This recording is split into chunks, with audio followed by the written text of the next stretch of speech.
Finally मैं जिहड़ा हैगा कोरियां पिंड पहुंच गया।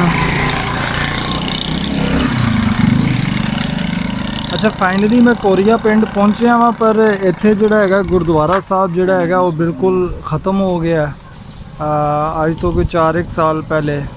तो ये गुरुद्वारा साहब भी जिहड़ा हैगा ना इस पिंड दा हैगा सी। ते हुण वो जगह जिथे है सी वो मैं तुहानूं विखा नहीं सकदा, क्योंकि उत्थे जिहड़ा हैगा कूड़े दा ढेर लगा होया है। ते वो प्लॉट खाली हैगा सी नाल हुंदे, ते वो उत्थे कूड़ा सुट्टदे सी। वधदे वो 5 मरले की जगह सी, ते हुण 10 मरले की जगह बनी पई कूड़े की।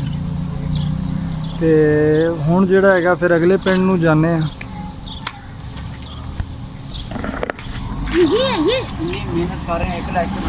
हुण मैं कोरिया पिंड तो निकल रहा वापस मेन बरकी रोड ते बरकी रोड तो फिर झलियां ते ढिलवां, दो पिंड है ने आमने सामने ही। मझां जड़ियां हैगियां इस टाइम ठंडियां हो रही हैं।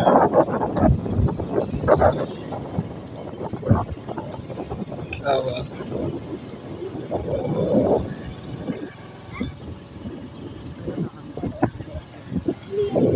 ते कोरिया दा पिंड दा जिहड़ा हैगा ना स्कूल आ गया, सरकारी स्कूल हैगा। इत्थों खब्बे मुड़ांगे तो सीधा बरकी रोड नूं, ते बरकी रोड तो फिर झलियां ते ढिलवां पिंड उत्थे हैगे ने।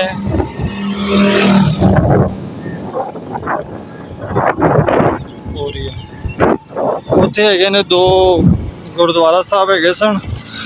उन्हां दोवां पिंडां दे विच 6वें गुरु हरगोबिंद जी महाराज तशरीफ लियाए सन। ते ओह वेखने आ जाके कि इस टाइम उत्थे वो गुरुद्वारा साहब मौजूद हैं ने या नहीं है। कोरिया वाला जिहड़ा गुरुद्वारा साहब हैगा सी वो मैं दिल नहीं मन्निया जगह तुहानूं विखावां जिथे गुरुद्वारा साहब हैगा सी। उत्थे हुण बिल्कुल प्लाट दे विच जिहड़ा ना कचरा ही कचरा पिया सी। चलने हुण बरकी रोड तो फिर झलियां ते ढिलवां।